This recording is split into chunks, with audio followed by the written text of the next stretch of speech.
Hi friends, நம்ம போன வீடியோவில் நான் சொல்லியிருப்பேன். நான் எப்போ சேனல் ஆரம்பித்தேன், சேனல் நேம் என்ன அப்படிங்கிறதெல்லாம் நம்ம போன வீடியோவில் நான் தெளிவாகவே சொல்லியிருந்தேன். ஸோ அடுத்ததாக பார்த்தீங்கன்னா அந்த சேனல் என்னாச்சு, இந்த சேனலுக்கு நீங்கள் எப்படி வந்தீங்க அப்படிங்கிறது நான் 1 by 1 சொல்ல போகிறேன். ஓகேங்களா? கண்டிப்பாக வீடியோ ஸ்கிப் பண்ணாமல் முழுசாக பாருங்கள். ஏன்னா ஒரு யூடியூப் சேனல் ஆரம்பித்து அது ரன் பண்ணுறது எவ்வளோ கஷ்டம் அப்படிங்கிறது உங்களுக்கு நீங்களும் தெரிஞ்சுக்கணும். நிறைய பேர் பார்ப்பீங்க, வீடியோ பார்த்து ஆமாம் இது என்ன ஒரு வீடியோவா அப்படின்னு சொல்லிட்டு ஸ்கிப் பண்ணிட்டு போயிட்டே இருப்பீங்க. ஆனால் ஒரு வீடியோ எடுத்து போட கட்டியுமே நாங்கள் படுற பாடு இருக்கே எப்பாப்பா, அது சொல்லவே முடியாது, அந்த அளவுக்கு இருக்கும். ஓகேங்களா? இப்போ ஃபஸ்ட்டு பார்த்திங்கன்னா கிராமத்து பொண்ணு அப்படிங்கிற வீடியோ தான் நம்ம ஃபஸ்ட்டில் போட்டுட்டு இருந்தோம். அந்த அந்த சேனலை க்ளோஸ் ஆகிடுச்சு. எதனால் க்ளோஸ் ஆகிடுச்சின்னு பார்த்திங்கன்னா, நான் சீரியலில் அந்த இதெல்லாம் ஃபஸ்ட்டு போட்டுக்கிட்டு இருந்தேன். எனக்கு அவளுக்கு தெரியாது இல்லைங்களா, ஃபஸ்ட் டைம் அப்போ போட்டதுனால. ஸோ ஓகே நம்ம சீரியலில் போடுவோம். அதை நான் சீரியலோட பிக்சர் வச்சு நான் வாய்ஸ் கொடுத்துட்டு இருந்தேன். அப்படி தான் கொடுத்தேன். ஸோ அதுக்கு எந்த ஒரு கார்ப்பரேட் கிளைம் எதுவுமே வரல. அப்போ பார்த்திங்கன்னா நல்லா வியூஸும் போணுச்சு, நம்மளுக்கு வாட்ச் ஹவரும் கிடச்சிது. ஓகேங்களா? ஒரு வீடியோவில் நம்மளுக்கு போட்டது ஈரமான ரோஜா அப்படிங்கிற சேனலில் சீரியலில் நான் போட்டேன். விஜய் டிவியில் இருக்கக்கூடிய ஈரமான ரோஜா ஃபஸ்ட்டு போட்டிருந்தேன். அதில் வாய்ஸ் கொடுக்கல, அப்படியே எடுத்து கொஞ்சம் போட்டேன். அது நிறைய லட்சக்கணக்கில் வியூஸ் போணுச்சு, நம்மளுக்கு வாட்ச் ஹவரும் கிடச்சிது.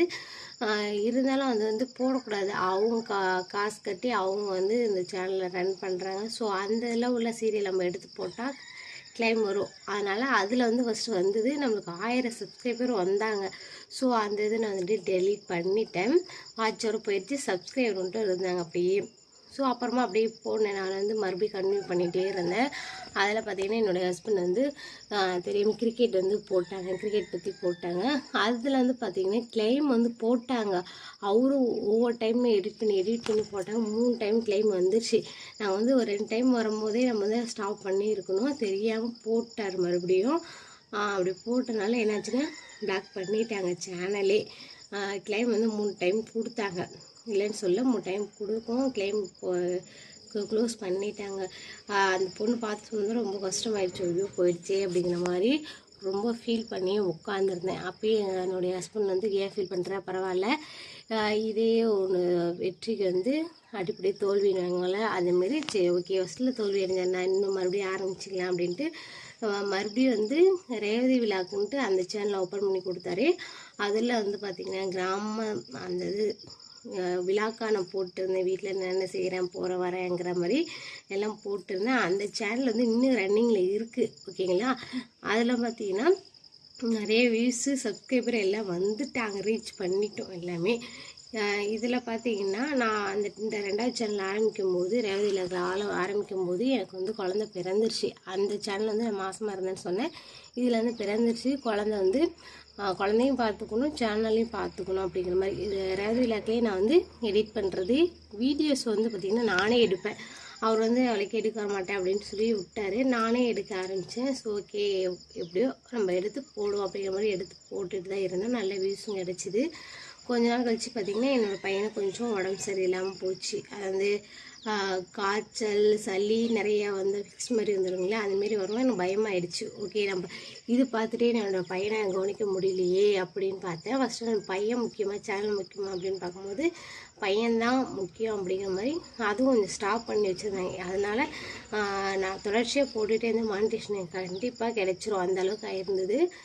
நான் ஸ்டாப் பண்ணிட்டேன். அந்த ரேவதியில் இப்போது ஆரம்பிக்கும் போதே நான் இந்த உங்கள் தொழில் ரேவதி இந்த சேனலில் ஆரம்பிச்சிருந்தேன். இந்த சேனலில் பார்த்திங்கன்னா நான் ப்ரெக்னன்சி பற்றி நிறைய டிப்ஸ்லாம் போட்டுட்டு இருந்தேன். ஏன்னா நம்ம ஏற்கனவே 2 குழந்தை நம்ம பிறந்திருக்கு, அந்த ஆண் குழந்தை தான். ஸோ நிறைய பேர் ஆண் குழந்தைக்கு என்னென்ன மாதிரி சிம்டம்ஸ் இருக்கும் அப்படிங்கிற மாதிரி நிறைய பேர் டவுட்ஸ்லாம் இருக்கும் இல்லைங்களா. ஸோ நம்ம அதை ஒரு வீடியோவாக நம்ம போடலாம், நம்மளுக்கு எப்படி இருந்ததோ அதை அப்படியே வீடியோ போடலாம் அப்படின்னு நினச்சி நான் போட்டேன்.